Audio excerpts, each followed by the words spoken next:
Okay. เชิญครับคุณนา Thank you. Question number 1 from Florida, United States, Mr. Collins. In my meditation practice, when bliss arises due to concentration, should I ignore it and stay with my meditation object? Yes, just ignore because you want to go deeper. As long if you still can concentrate on your breathing, keep concentrating until your mind eventually drop into emptiness. When bliss disappear, and what you have instead is equanimity. That's the final result that you want. It's a mind that is peaceful and at ease and neutral. Have no like or dislike, no hate or love. So we just know. Just keep concentrating. If you're using your breathing, you just keep concentrating on your breathing and forget or ignore the bliss that happened. Then you will pass that stage and go into deeper until the mind becomes totally blank, empty, and happy, better than the bliss. So when Uncle say blank means blank from the breathing object. Everything disappears, even the breath disappears. The mind is like floating in space by itself. All you see is the one who knows, the knower. Question number 2 from Belgium, from Mr. Chris. When I'm meditating and concentrate on my breathing in and breathing out, after a while I have to swallow and then I lost my concentration. Can Ajahn give advice? Try not to worry about the saliva. Just forget about it. Just concentrate on the breathing. And if you feel that the saliva might overflow out of your mouth, just let it be. Let it be. It won't, you just think about it, that's all. The more you think about it, the more saliva you will be creating. So to overcome this problem is to ignore the feeling that you have to swallow the saliva. Just keep concentrating and let the saliva alone. Then it will not bother you. Then you will not lose your concentration. If you cannot go beyond this point, then you will be stuck here with your saliva. So just keep concentrating on your breathing. Just be aware that you're breathing in, breathing out, breathing in, breathing out, and forget about the saliva. If you feel the saliva will flow out of your mind, let it flow out. It doesn't matter. You can wipe it out later on. But it doesn't really happen. It's just your imagination. So don't have to swallow, just No, just keep concentrating on your breathing. The same thing with when you feel scratch, when you feel itchy here and there. Don't try to go scratch it. Leave it alone. Then eventually that feeling of itch will disappear. How about cough from heart? Same thing. Everything. Just let the body natural. Leave it natural. If it wants to cough by itself, let it cough by itself. But don't force the cough by you. Just leave it alone. Leave everything alone. Just concentrate on the breathing. So after the cough, then you go back to your meditation object or whatever. Okay. Question number 3. A lay person has to deal with a lot of problems in life, like paying rent, supporting wife and kids, finding work, etc. I visited many temples and I saw some monks actually doing nothing, and now monks have latest iPhone, laptop, and some monks travel a lot, etc.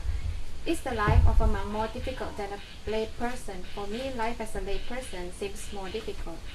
It depends on what kind of monks you are. You see.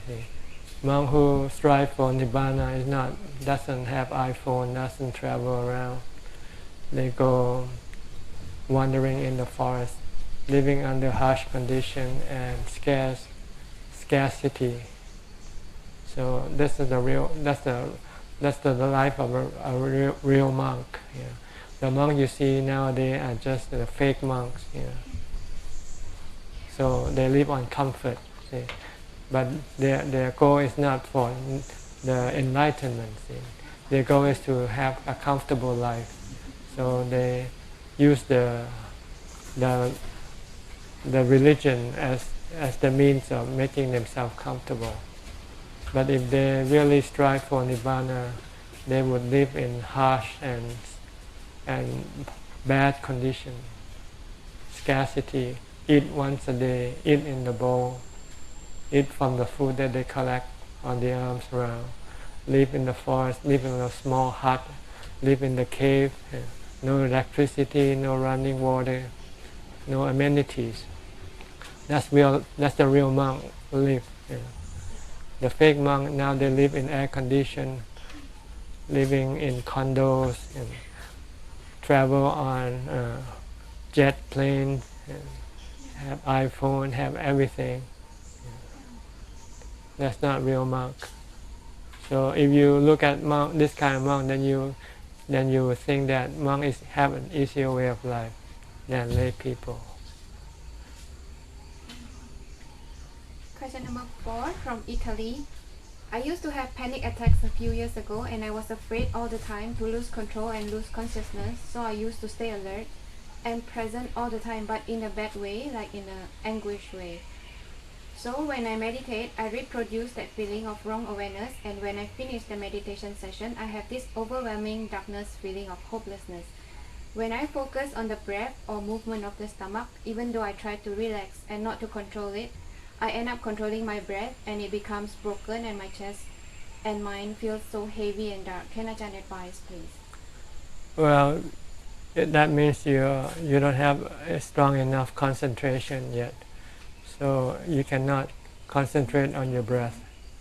So what you have to do, you have to do some other form, like recite a sutra,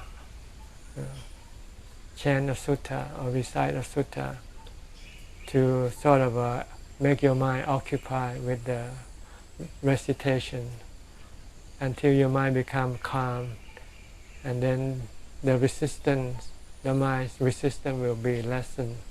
Then you can then direct the mind to focus or concentrate on your breathing. Yeah. Question number 5. I realized that upon sitting, reciting and counting Bhutto for a while, for about an hour and 10 minutes, my mind starts to drift away more often. In order to build the strength of my mindfulness, should I just keep continuing in this position, or should I start go for walking meditation? You can maintain mindfulness in all 4 postures.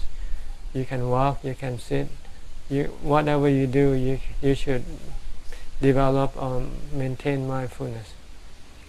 Because if you rely on maintaining mindfulness just when you sit in meditation, mindfulness will not be strong enough. So you have to develop mindfulness from the time you get up. When you get up, you have to use something to keep your mind from thinking. You can use a mantra like Bhutto, Bhutto, or you can focus on your body activity. Whatever your body is doing, just focus on that activity only. Like if you're washing, you're taking a shower, bathing, or brushing your teeth, dressing, just be with that activity only. Don't let your mind go think about other things. Then you are developing and maintaining mindfulness. If you can do this, by the time you sit, you will have strong mindfulness. Then you can sit and just watch your breathing, or recite the mantra, and your mind can become calm and peaceful very quickly.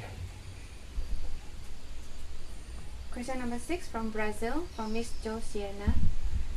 How can I develop contentment in life? I have a lot of samvega, but instead of feeling inner peace, I can only feel discontentment towards the samsara and urge to be free from it.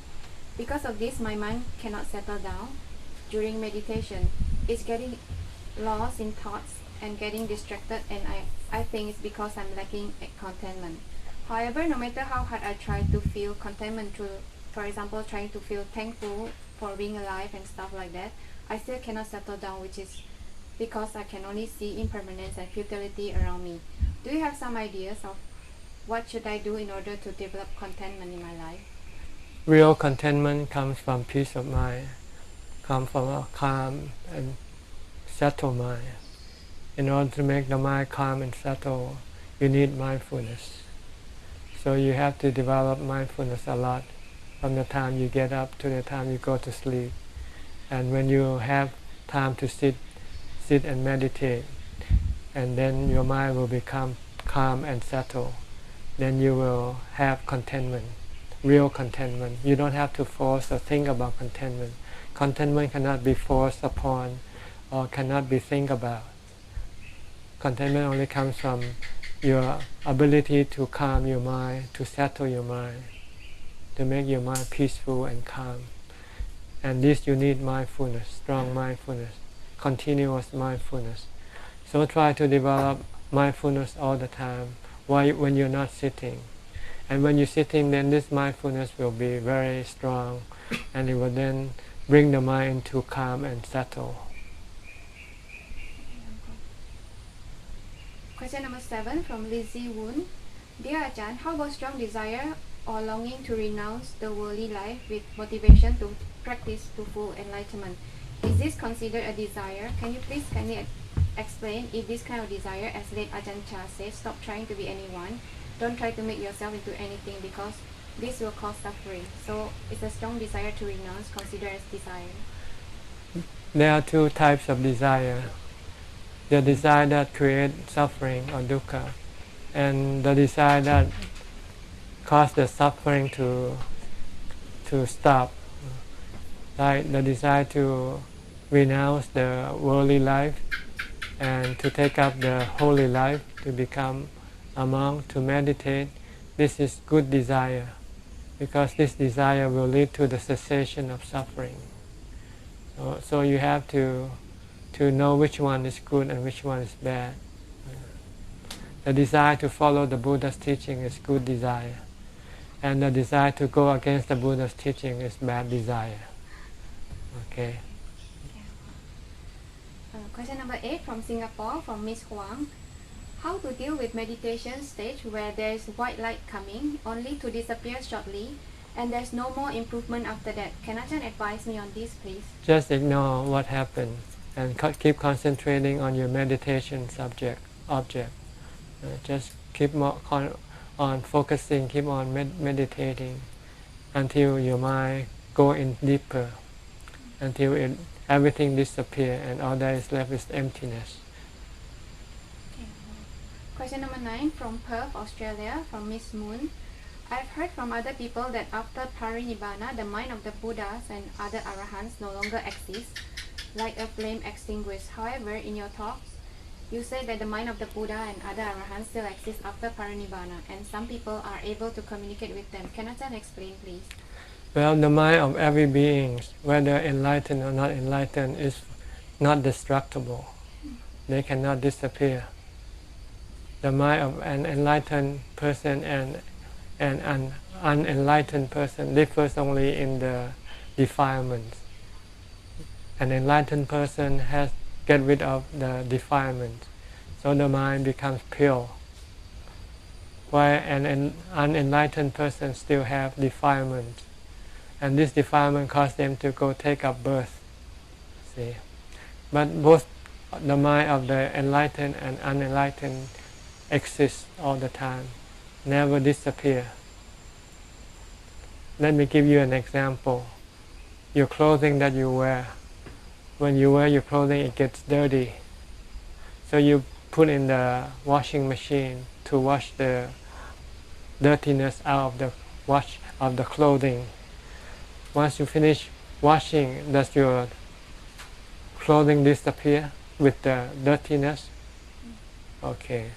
The same way, when you meditate and you became enlightened and you achieve parinibbana, you have a clean mind. That's all.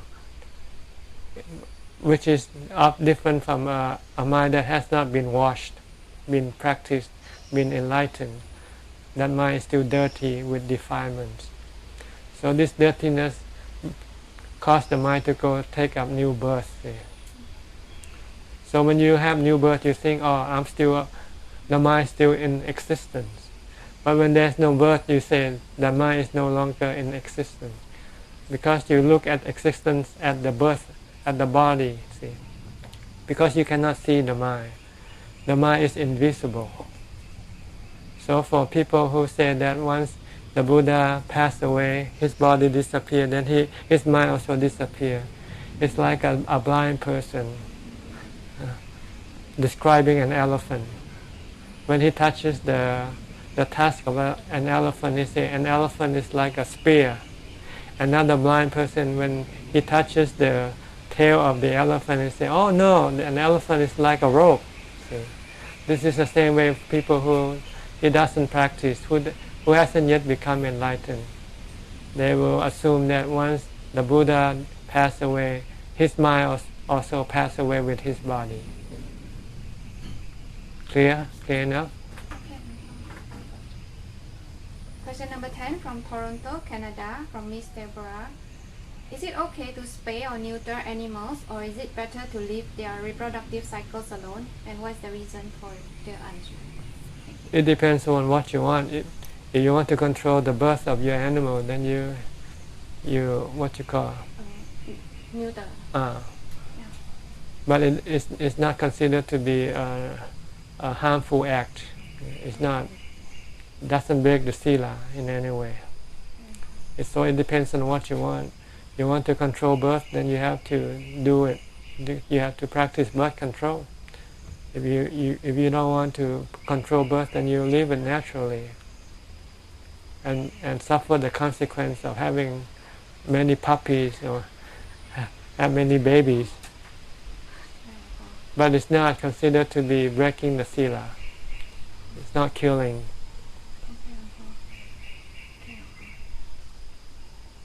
Question number 11. Is there a difference between jhana and jnana? If so, what is the difference? So I asked, jnana means the 16th stage of vipassana knowledge.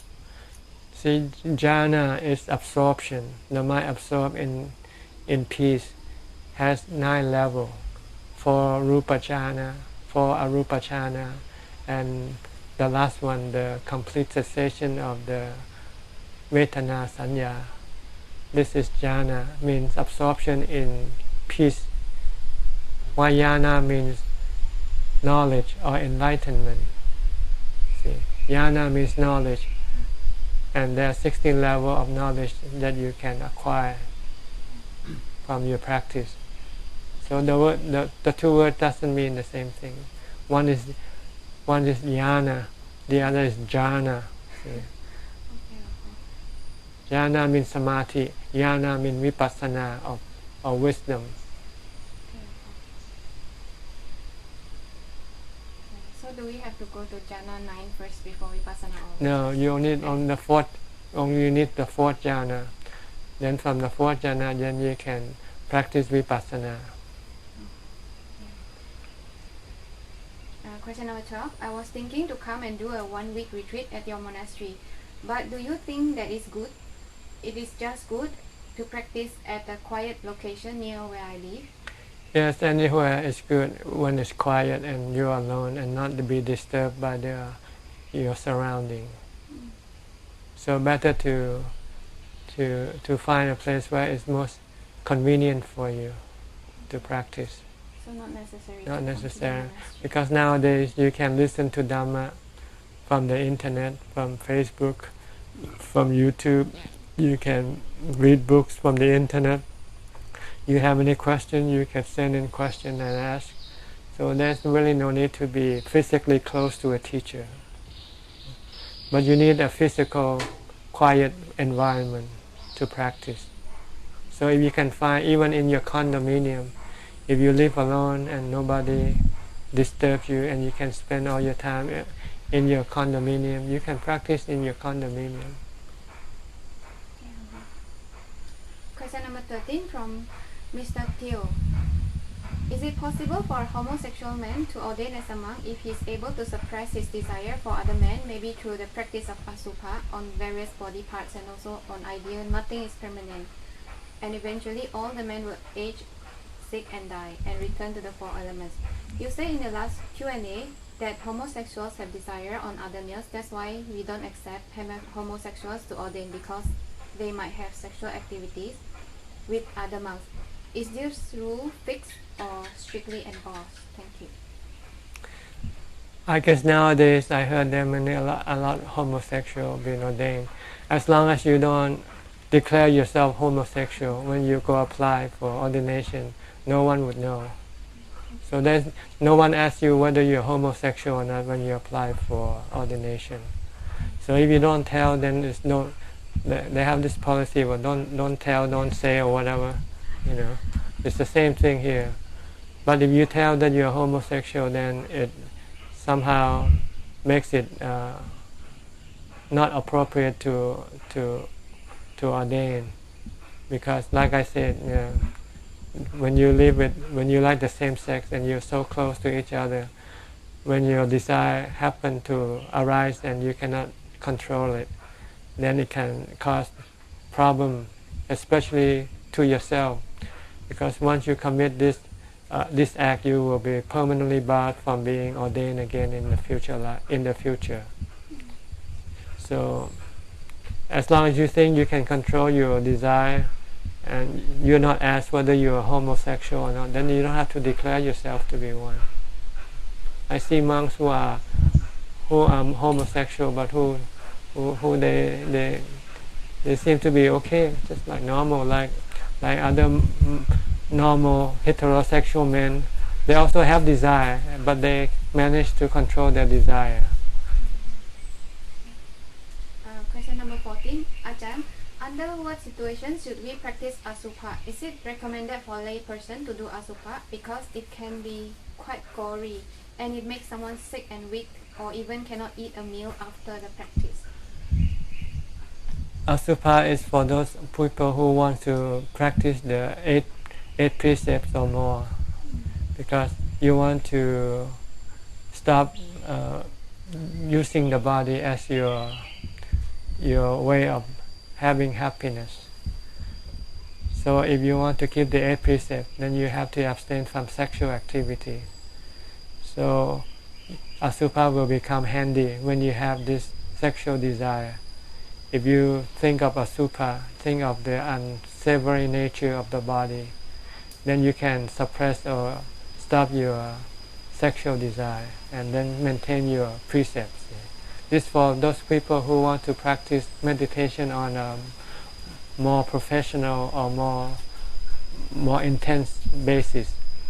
But for a lay person who just practice occasional meditation, you don't need Asupa, because you still have to have a sexual activity with your spouse or your partner. So, and especially if you find it very bad emotionally for you to contemplate, then it means you're not ready for this kind of practice yet. Then you just have to maintain the 5 precepts and live a good lay person, live a good family life, you know. But sometimes it can help if you start to go astray. Like if you cannot keep the 3rd precept, being fidelity, being faithful to your partner, then if you contemplate on the Asupa of the person that you want to have sexual activity with, it might stop your sexual desire. But this is on a case by case, you know. If you don't want to control your sexual desire, then Asupa is not good for you. And question number 15, and how do people practice Asupa? Is it that people have to see rotting corpse or use the internet to search the gory and bloody pictures of the corpse and the various body parts and then proceed to visualize them repeatedly when meditating? You don't have to look at the gory part if you cannot handle it at first. You can look at something more benign, like look at the anatomy of the body. Maybe looking at the maybe graphic drawing of the anatomy of the body first before you go look at the real thing. The point is for you to see the other side of the body. We usually see the attractive side of the body. That's what makes us have sexual desire. If we want to get rid of sexual desire, then we have to look at the other side of the body, the unattractive side of the body. And this you have to go either inside the body or look at the corpse. It's the other side of the body that we don't see a lot of. That's why we forget that the body that's so attractive can be also very unattractive. So it depends on what you want. If you want to curb or get rid of your sexual desire, because you find it's more burdensome than more useful, then you need to contemplate on the unattractive side of the body, and you can choose the intensity or the level of unattractiveness of the body. So after see the picture, then we visualize them repeatedly during meditation? Or just repeat it all the time, whether you're in meditation or not. See, you want to have that picture in the back of your mind.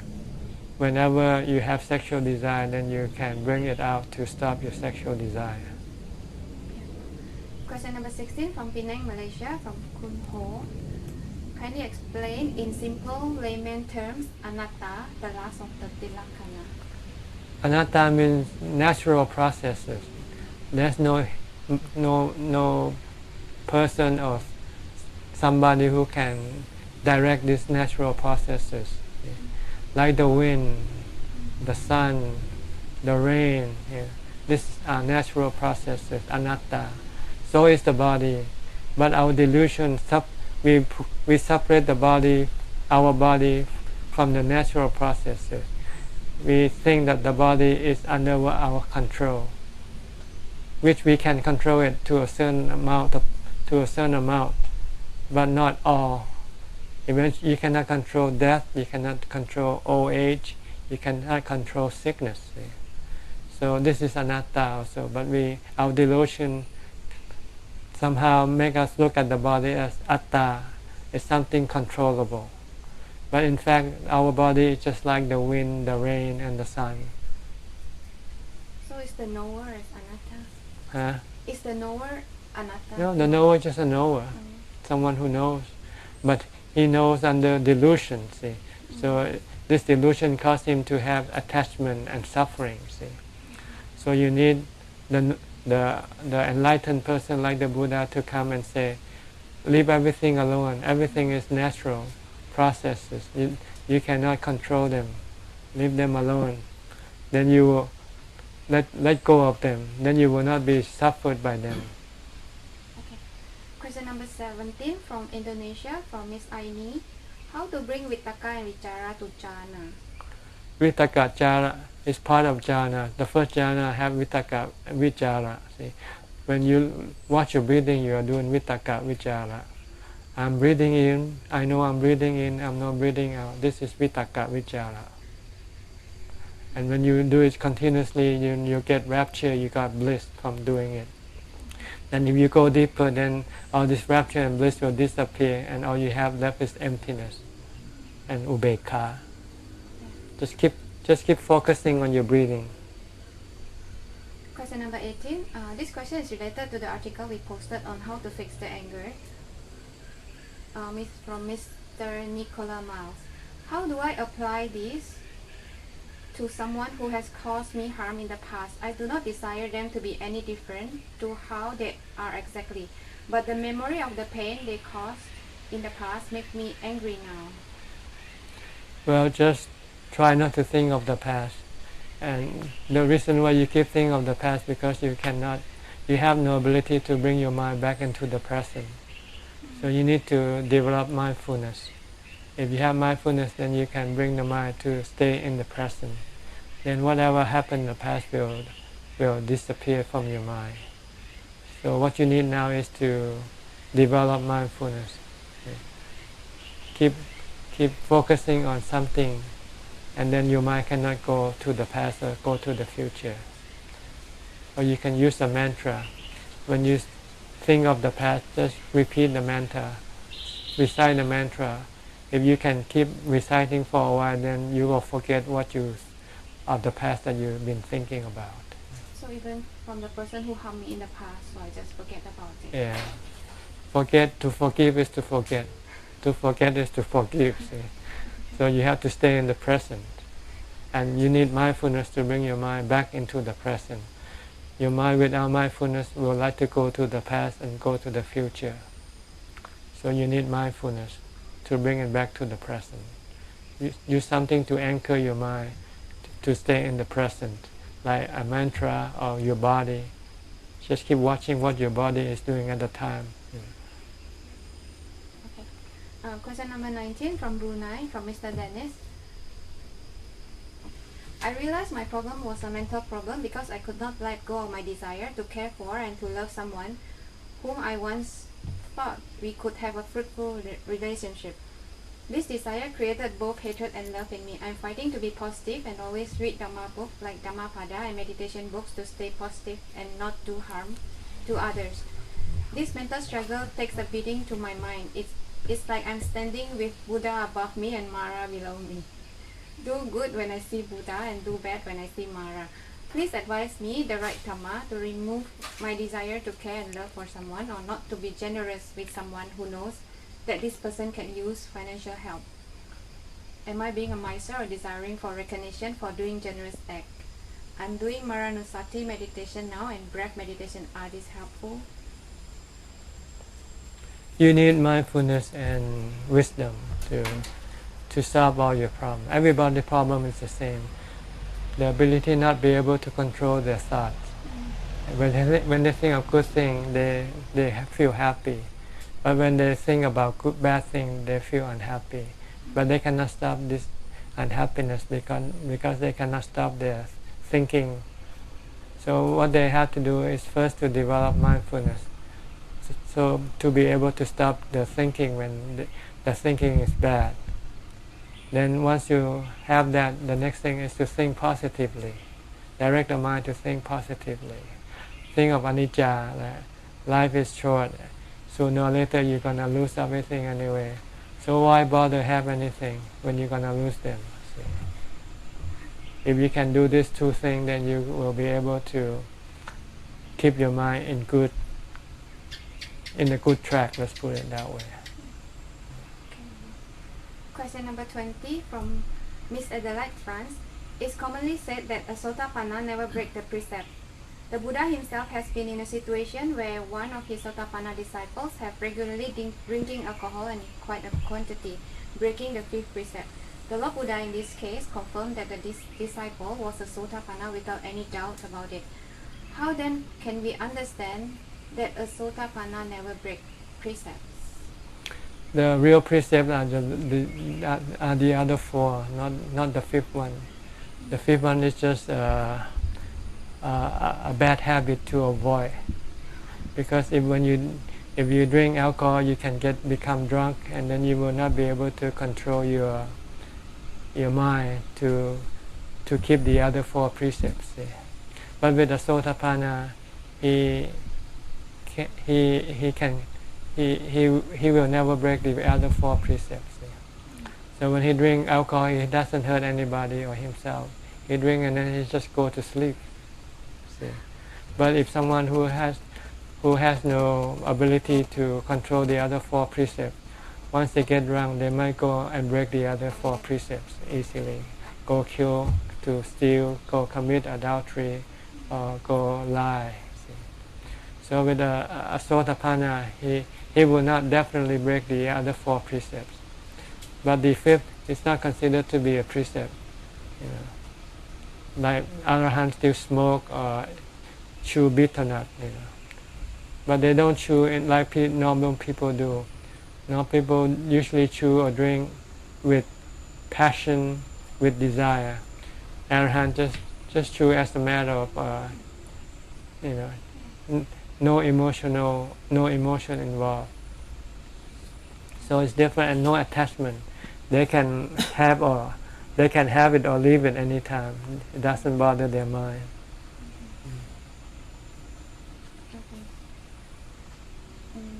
Last one. No, I think this continuation, that in our time we have to sometimes face that fact that this disciple was doing it, and we do not have Lord Buddha to state about this attainment. Can we deny his Sotapanna attainment? You cannot deny the truth. So if he is a Sotapanna, he is. But it doesn't matter because it doesn't make you a Sotapanna or not a Sotapanna. If he is a Sotapanna, let him be a Sotapanna. Like if he's a Frenchman, let him be a Frenchman. So what? It's no big deal. That's all. Last question, Longpa. Can someone who is on celestial realms have some possibility to meet noble ones and Aryas on his loka and be taught by them? Thank you for answering our It depends on the noble person, whether he has the ability to connect with the celestial being or not. Like Ajahn or the Buddha, they have the ability to connect. So when these people are around, then usually there will be celestial beings who would go and listen to their Dhamma talks. So right now there might be monks somewhere in the world who can connect with the celestial being, and there might be celestial beings who go attend and listen to Dhamma talks from those persons. So, and he must be an arahant to be useful. Then he can teach. But if he's just normal person, then he will not. Some people might be able to connect with a celestial being, but not being enlightened. See, because the ability to connect with celestial being doesn't mean you have to be an enlightened person. It only means that you have the ability to concentrate your mind to the level in which you can connect. This is on the samadhi level, on the jhana level. So there are people who can connect with the spirit, but they cannot teach Dhamma. See, if they're not enlightened. So to have that ability, do we train to do it, or is natural? It's part of your past. You might have trained this before in your past life. See? So when you meditate, when your mind becomes calm, then you will automatically be able to connect with spiritual beings. But if you have not learned this process, then you won't be able to connect. Thank you for answering. Is that all the questions? On YouTube. On YouTube. Okay. Dear Ajahn, what is the best method of meditation? This question is from YouTube, Longpa. Well, the method that suits you best. See. If you like watching your breathing, you watch your breathing. If you like using a mantra, you repeat a mantra like Bhutto, Bhutto. But the important thing is not the method. The important thing is the mindfulness. Because once you have the right method, but if you have no mindfulness, you will not succeed anyway. So you need to develop mindfulness and then find the right method that is suitable to you. The suitable method doesn't guarantee success. Mindfulness will always guarantee success. So you need to develop strong mindfulness before you sit and meditate. If you don't have strong mindfulness, you can sit but you will not succeed because your mind will go all over the place. So you have to curb your mind from running around first by using mindfulness in your daily activity. Whatever you do, you have to keep curbing your mind from thinking, either using a mantra or by focusing on your activity. Then you will have mindfulness. Then when you sit, then your mind will then become peaceful and calm. Okay? Okay, thank you. Is that all the question for today? That's all. All right. How this question come about? Did they connect you through email or they go into the Facebook page? The Facebook page and also the Suchart website from her. I see. Yeah, and So- some line me or some email me. I see. Those I know. And they know that this will be answered I will and notify and them. then put on YouTube, Yes, so they can go into the YouTube yes. and listen to the answer and Yes, question. Okay, that's pretty good. Maybe you can ask them to send in some feedback whether this method works okay. Okay. If they like, when we ask question, we can also tell them that we go live on YouTube and Facebook also. Okay. They're usually about 3:30, Yeah. so you can tell them the time when we go live. Maybe if they happen to be able to connect, then they can maybe listen live at the same time. Okay. Or maybe not, it doesn't matter anyway.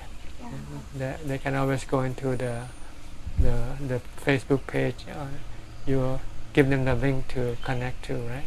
Yes. Or just the YouTube. Usually YouTube. Huh? YouTube, yeah. But because if I have 20 questions, it's about 30 minutes. So if live, if have more, then we may need to spend some time more. Okay. Thank you. Okay.